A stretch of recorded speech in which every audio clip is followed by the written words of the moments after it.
Hello बच्चों, आज मैं आप लोगों को खनिज लवण के बारे में बताऊंगा। कक्षा 7 के बच्चों के लिए, 7 क्या है, 6, 8 सबके लिए, 6, 7, 8 बच्चों के लिए एप्लीकेबल है। तो चलते हैं, आज देखते हैं कि इसमें क्या होता है, खनिज लवण और खनिज क्या होते हैं, इसके क्या हमारे जीवन में क्या उपयोगिता है, यानी हमारे शरीर के लिए क्या उपयोगिता है। अच्छा देखिए, खनिज लवण जंतुओं के साथ साथ किसके लिए भी उपयोगी होता है, पौधों के लिए, यानी जितने लिविंग्स ऑर्गेनिज्म हैं सबके लिए क्या होता है, इंपॉर्टेंट होता है। तो देखते हैं हम कक्षा 6, 7, 8 के बच्चों के लेवल के हिसाब से खनिज लवण क्या होते हैं, क्या उपयुक्त है। मैंने एक चार्ट भी बना दिया, इसको आप नोट कर लीजिएगा। उसके बाद आगे चलते हैं, देखते हैं क्या क्या इसके फायदे होते हैं। देखिए, शरीर की क्रियाशील बनाए रखने के लिए कुछ माइन्यूट यानी स्मॉल मात्रा में जो होते हैं पोषक तत्व की आवश्यकता होती है। वह पोषक तत्व क्या कहलाते हैं, खनिज लवण कहलाते हैं। इनकी अच्छा, ये दो प्रकार के होते हैं, मैक्रो और माइक्रो होते हैं, यानी सूक्ष्म, लघु और क्या दीर्घ पोषक तत्व होते हैं। ये हमारे शरीर के लिए क्या होते हैं, लाभदायक होते हैं। अगर इनकी कमी थोड़ी भी बहुत हो जाती है तो हमारे बॉडी में क्या होता है, विभिन्न प्रकार के रोग होने लगते हैं। तो इस तरह बच्चों इसको देखते हैं कि इसका इंपॉर्टेंस क्या होता है। देखिए, जो हमारे शरीर में जो खनिज लवण होते हैं क्या होते हैं, यह आयन के रूप में होते हैं। क्या होते हैं हमारे बॉडी में, खनिज लवण क्या होते हैं, आयन के रूप में। आयन देखते हैं, ये सोडियम पोटेशियम आयन होते हैं। लिख लीजिए आप, खनिज लवण आयन के रूप में होते हैं। कहाँ पर, हमारे शरीर में, हमारे शरीर में। देखिए, हमारा जो बॉडी होता है उसमें कई प्रकार के पोषक तत्वों की जरूरत होती है। समय समय पर अगर समय समय पर उन पोषक तत्वों को न मिलता रहे बॉडी में तो क्या होता है, कई प्रकार के रोग हो जाते हैं। और ये रोग होते हैं, अगर ज्यादा दिन तक ऐसे रोग रहते हैं तो हमारे लिए घातक भी हो सकते हैं। तो देखते हैं क्या होते हैं, जो क्या करते हैं, खनिज लवण क्या होते हैं, आयन के रूप में हमारी बॉडी में पाए जाते हैं। और अच्छा, इनको हम कहाँ से प्राप्त करते हैं, ये भोजन से प्राप्त होते हैं। अच्छा, ये हमारे शरीर के कितने प्रतिशत भाग बनाते हैं, 5% भाग बनाते हैं। ये हमारे शरीर में लगभग, ये हमारे शरीर के लिए क्या करते हैं, शरीर का लगभग 4 से 5% भाग बनाते हैं। ये हमारे शरीर का लगभग, इसको भी नोट कर लीजिएगा, लगभग 4 से 5% भाग बनाते हैं, यानी इतना ही इनका जरूरत होता है शरीर को। इसको भी नोट करिए। तो देख लिए खनिज का कितना महत्व है, बस माइन्यूट मात्रा में, लेकिन अगर इसकी कमी हो जाएगी तो शरीर क्या होगा, कई प्रकार के रोगों से हमारा शरीर ग्रसित हो जाएगा। इसको बच्चों, ये देखिए एक चार्ट मैंने बनाया, खनिज लवण स्रोत, कमी से होने वाले रोग, यानी कौन कौन से खनिज लवण होते हैं, उनका क्या स्रोत होता है, उनकी कमी से किस प्रकार का रोग होता है। इसको देख लीजिए, मैंने शॉर्ट फॉर्म में ही चार्ट के रूप में आपको बता दिया है। इसको देख लीजिए, जैसे फ्लोरीन होता है, फ्लोरीन हो गया, क्लोरीन हो गया, ये सब मिनरल्स होते हैं। क्या कहते हैं, ये पीने वाला पानी जो होता है, पानी पीते हैं उसमें पाया जाता है। और फिर उसके बाद देखते हैं चाय, चाय पीते हैं उसमें फ्लोरीन पाया जाता है। और इसकी क्या कहते हैं, समुद्री भोजन जो हम वहां से निकालते हैं, समुद्रों से जो भोज्य पदार्थ प्राप्त होते हैं उसमें भी फ्लोरीन पाया जाता है। क्लोरीन भी इसी तरह होता है, ये भी कहाँ मिलता है, पीने वाले पानी में पाया जाता है। अच्छा देखिए, और इसका काम क्या है, हमारे जो दांत होते हैं, दांत देखते हैं हम, दांत के ऊपर एक लेयर होती है पतली सी, तो हल्का येलोइश कलर का होता है, उसको क्या कहते हैं, इनेमल होता है। इनेमल जो होता है हमारी बॉडी का सबसे हार्डेस्ट पार्ट होता है, जो हमारा शरीर होता है उसका सबसे मजबूत भाग होता है, क्या, इनेमल होता है। अच्छा, इसका निर्माण कौन करता है, यही क्या कहते हैं, फ्लोरीन करता है।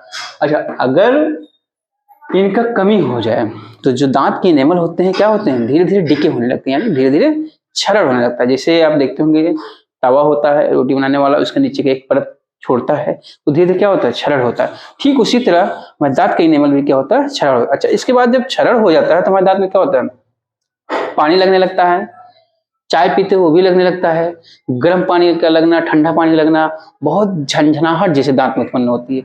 अब देखते हैं दूसरा हमारा पोषक तत्व क्या था, पोटेशियम। ये खनिज लवण ए भी है, ये भी बहुत महत्वपूर्ण होता है। क्या करता है, कहाँ से मिलता है, मांस, जो मांसाहारी होते हैं, अंडे खाते हैं, मांस खाते हैं, उसमें पोटेशियम पाया जाता है। दूध, दूध भी क्या है, ये जानवरों से मिलता है, इसमें भी क्या करते हैं, पोटेशियम पाया जाता है। अनाज, अनाज गेहूं, जौ, दालें जो है, इस सब में क्या करते हैं, ये भी पोटेशियम पाया जाता है। फल, आप फल खाते हैं, सब्जियां खाते हैं विभिन्न प्रकार के अपने दैनिक जीवन में, इसलिए देखिए कहा भी जाता है कि आपने भोजन में अलग अलग दिनों के हिसाब से अलग अलग प्रकार की सब्जियों का प्रयोग कीजिए, अलग अलग प्रकार के फलों का सेवन कीजिए। अगर कोई बहुत महंगा फल नहीं खरीदने की क्षमता है तो क्या करिए, सस्ते फल खाइए। तो इसमें क्या होता है, जल का पोटेशियम देखिए क्या होता है, जल का संतुलन करता है। अगर हमारी बॉडी में पानी की कमी हो जाती है तो हमारा बॉडी का टेम्परेचर बढ़ जाता है, हमको क्या कहते हैं, हम लोगों को चक्कर आने लगता है, जिससे कि वीकनेस महसूस होता है और बॉडी क्या हो जाता है, निर्जलीकरण हो जाता है, त्वचा जो होते हैं क्या होते हैं, सूख जाते हैं। तो इसको मेंटेन करने के लिए क्या जरूरी है, पोषक तत्व कौन सा, पोटेशियम, ये खनिज लवण क्या है, इसकी आवश्यकता होती है। और तीसरा आते हैं आयरन। आयरन आप देखे होंगे, आप सोचते होंगे आयरन ये जो मिलता है इसको खाया था, नहीं, इसके दूसरे फॉर्म में होता है। यह हमें सॉइल से मिलता है। सॉइल से क्या होता है, पौधों में जाता है, पौधों की जड़ों से होते हुए क्या कहते हैं, उसमें जो फल बनते हैं, बीज बनते हैं, अनाज बनते हैं, उसमें क्या होता है, स्टोर होता है। आप कभी अमरूद खाइए या सेब खाइए, उसको काट करके रख दीजिए, तो देखते हैं कि रिएक्शन करने के बाद एक भूरे भूरे ब्राउन ब्राउन कलर का उसमें एक लेयर जैसा दिखने लगता है, उसका कलर चेंज हो जाता है। किसकी वजह से, इसी आयरन की वजह से। ये भी कहाँ मिलता है, मांस में मिलेगा, दूध में मिलेगा, अनाज में मिलेगा, फल में मिलेगा, सब्जियों में मिलेगा, और फिर फलियां फलियां जो होते हैं, छोटे छोटे जो पतले होते हैं, बीन्स हो गए, इन सब में क्या होता है, आयरन पाया जाता है। और आयरन क्या करता है, रक्त में जो हीमोग्लोबिन होता है, एचबी होता है, क्या करता है, हमारे बॉडी का जो रक्त होता है उसको रंगीन यानी कलर में परिवर्तित करता है, रेड कलर देता है। वो किसकी वजह से होता है, इसी हीमोग्लोबिन की वजह से। और अगर बॉडी में हीमोग्लोबिन की मात्रा कम हो जाता है तो जो मनुष्य होता है वो किस रोग से ग्रसित हो जाता है, एनीमिया यानी एनीमिक हो जाता है। देखिए, जब आपका डॉक्टर होता है, डॉक्टर को दिखाने जाते हैं तो वो भी आपको ब्लड लेवल चेक करता है, आपके इसी प्लग हटा करके, या उसको चेक करते ब्लड को, क्या कहते हैं, वहाँ लैब में भेज करके वहाँ भी देखते हैं एचबी कितना है, क्या है। ये इस तरह से आते हैं। कैल्शियम, कैल्शियम भी एक अलग प्रकार का खनिज लवण है। ये भी क्या करते हैं, सॉइल से ही मिलता है, सॉइल में स्टोर होता है। अच्छा, ये कौन से किसमें किसमें, दूध, दूध में पाया जाता है। पनीर आप खाते हैं, उसमें भी होता है। हरी सब्जियां होती हैं, फलियां हो गई, फलियां जो बताया ना, मटर फलियां हो गई या बीन्स हो गए, आप जो और होते हैं पोषक मतलब सब्जियां होती हैं उसमें भी। और ये अनाज हो गया, अनाज जो होते हैं, ग्रेन्स जो होते हैं, उसमें भी क्या होता है, ये कैल्शियम पाया जाता है। अच्छा, इसका काम क्या होता है, दांतों व हड्डियों का निर्माण करना। जो हमारे बोन्स होता है, हमारा टीथ होता है, उसका फॉर्मेशन कौन सा करता है, क्या कहते हैं, कैल्शियम करता है। यदि इसकी कमी हो जाती है तो हमारी बोन्स जो होते हैं क्या कहते हैं, फ्रेजाइल हो जाते हैं, यानी ब्रेक होने के लिए उसकी संभावना बढ़ जाती है। क्यों, वीक हो जाता है, कमजोर हो जाता है। इसकी वजह से, इसी कैल्शियम की कमी से क्या होता है, हड्डियों दांतों का कमजोर होना। हमने यहाँ रोग कमी से प्रभाव जो होता है उसके बारे में यहाँ लिख दिया। तो इस तरह आप देख सकते हो कि कैल्शियम का भी हमारे बॉडी में क्या होता है, बहुत ही महत्वपूर्ण स्थान है। इसलिए हमें क्या करना चाहिए, अपने भोज्य पदार्थ में कैल्शियम की मात्रा को बैलेंस बना के रखना चाहिए। इसलिए कहा भी जाता है कि एक इंसान को या मनुष्य को या जीव को क्या करते हैं, बैलेंस डाइट का प्रयोग करना चाहिए। अगर आप बैलेंस डाइट, आपका संतुलित आहार नहीं है तो आप कई प्रकार के रोगों से ग्रसित हो सकते हैं। तो थोड़ा ही मात्रा खाइए, लेकिन उसको खाना पड़ेगा, नियमित खाना चाहिए। आते हैं फास्फोरस। फास्फोरस भी क्या है, एक खनिज पदार्थ है, मिनरल्स है। इसको देखिए क्या होता है, ये कहाँ मिलता है, दूध मिलेगा, मांस मिलेगा, अनाज में मिलता है। अच्छा, इसके क्या करता है, इसका काम हड्डियों दांतों का निर्माण ये भी करता है। यदि इसकी कमी हो जाती है फिर वही सेम, हड्डी हमारी कमजोर हो जाएंगी और दांत हमारे क्या होंगे, कमजोर हो जाएंगे। और फिर देखते हैं हम चौथा, छठवां हमारा जो खनिज लवण पोषक तत्व के रूप में यूज किया जाता है, आयोडीन।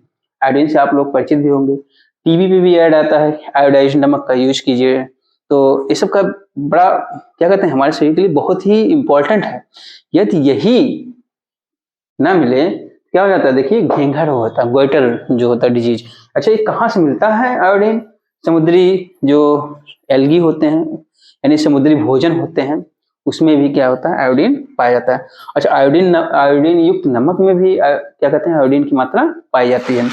और इसका काम क्या है, थायरॉक्सिन हार्मोन्स का निर्माण करता है। थायरॉक्सिन हार्मोन किससे निर्माण होता है, थायराइड ग्लैंड से, जो हमारी बॉडी में होता है।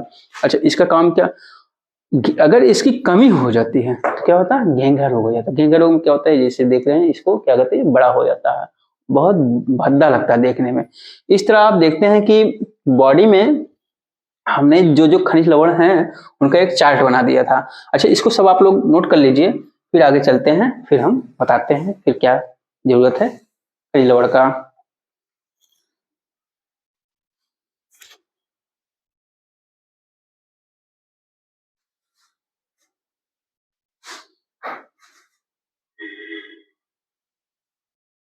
हो गया, नोट कर लिए? ठीक है, हम इरेज कर रहे हैं।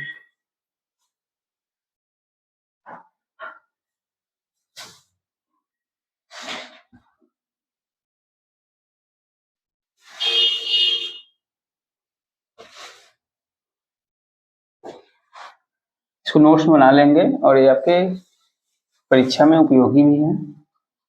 मैं आप लोगों को ऐसे छोटे छोटे वीडियो बना के देता रहूँगा और आपकी जो पढ़ाई स्तर जो है अच्छा होता रहे। बहुत बोरिंग वीडियो नहीं बनाना है कि एक ही दिन में बहुत बड़ा टॉपिक पढ़ा दिया जाए और उससे जिससे कि आप उगने लगे और पढ़ने में मन न लगे। पढ़ाई क्या होना चाहिए? इंटरेस्टिंग होना चाहिए, इसमें आनंद आए। तो इसको, इस पढ़ाई को इंटरेस्टेड बनाने के लिए क्या करना है? आपको चैनल को सब्सक्राइब करना है। चैनल का नाम क्या है? IQ विनोद। यदि इस चैनल को सब्सक्राइब कर लेते हैं, समय समय पर आपको इसी सब्जेक्ट से संबंधित विभिन्न प्रकार के टॉपिक मिलते रहेंगे। अच्छा, देखते हैं ये जो खनिज लवण होते हैं क्या करते हैं, ये कितने प्रकार के होते हैं?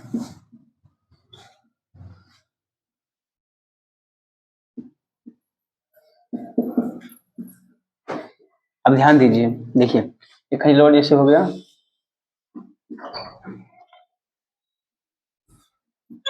दो प्रकार का होगा। कैसे कैसे? देखिए, minor elements and trace element. लिखिए, ये वैसे 7 के लेवल का नहीं है। लघु तत्व और क्या कहते हैं, अल्प तत्व। इसको इंग्लिश में लिख लीजिए आप, माइनर एलिमेंट्स। ठीक, माइनर एलिमेंट्स हो गया और ट्रेस एलिमेंट्स।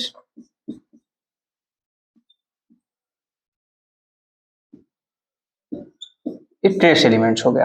अब देखो, ये जो लघु है, लघु का मतलब समझ ही रहे हैं आप क्या होता है कि अपेक्षा कुछ क्या कहते हैं, इन खनिज के तत्वों को क्या कहते हैं, अधिक मात्रा की आवश्यकता होती है। इसकी क्या होती है? लिख लीजिए इसको, कहाँ गया मार्कर? हाँ, इनकी जो होती है क्या कहते हैं, कुछ अधिक मात्रा में आवश्यकता होती है।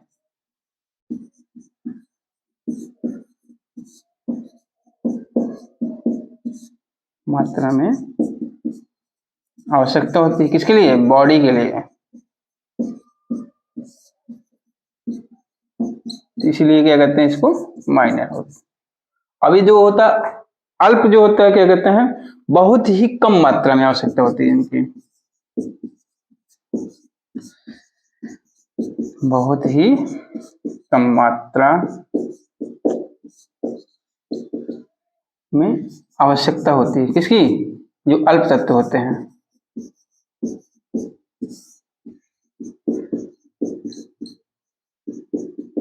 ठीक है, ये जो अल्प तत्व क्या होते हैं, इनकी मात्रा जो होती है, आवश्यकता होती है बहुत ही कम मात्रा में। माइनर जो होते हैं थोड़ा सा क्या कहते हैं, उससे अधिक होता है। किसकी अपेक्षा? इसकी अपेक्षा।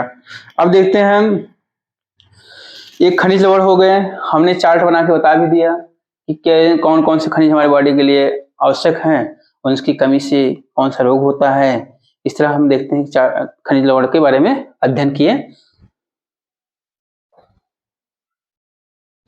तो आगे चलते हैं, आप लोगों को क्या करना है, इसको भी नोट कर लीजिए, इस चार्ट को बना लीजिए। अब देखते हैं कुछ खनिज लवण होते हैं हमारी बॉडी के उपापचयी क्रिया को नियंत्रित करते हैं, एंजाइम्स के निर्माण में भी सहयोग करते हैं। इस तरह देखते हैं कि उनका काम होता है, पारगम्यता को भी प्रभावित करते हैं। कुछ खनिज लवण होते हैं जो कोशिका की जो झिल्ली होती है उसमें परमेएबल टाइप का होता है, उसमें पारगम्यता होती है। इस तरह इस पार से उस पार ट्रांसपोर्ट मतलब ट्रांसफर होना है, उसमें भी क्या करते हैं, योगदान देते हैं। और भी हृदय स्पंदन, जो हमारे हृदय की धड़कन है, उसके लिए भी कुछ खनिज आवश्यक होते हैं। अगर उनकी मात्रा कम या ज्यादा होती है, इसके लिए क्या करते हैं, जरूरी हो जाता है। अच्छा, कुछ खनिज लवण जैसे दांतों के घटक होते हैं, कैल्शियम फास्फेट हो गया, ये दांतों के एनिमल का निर्माण करता है, अभी हमने बता भी दिया चार्ट में, देख लेते हैं। और फिर देखते हैं उपापचयी अभिक्रियाओं में आयनों का क्या करते हैं, जोड़ने, अणुओं को आपस में जोड़ने का काम करते हैं कुछ खनिज लवण। इस तरह देखते हैं कि खनिज लवण जो होते हैं शरीर को बहुत ही ज्यादा जरूरी होता है। अगर खनिज लवण की मात्रा कम हो जाती है बॉडी में तो हमारा शरीर क्या होता है, रोग से ग्रसित हो जाता है। तो ठीक है बच्चों, अगली कक्षा में फिर हम अगला टॉपिक लेकर मिलते हैं। तो आपको क्या करना है, इस क्लास को अच्छे से देख लेना है और चैनल को सब्सक्राइब कर लेना है। ठीक है बच्चों, ओके बाय।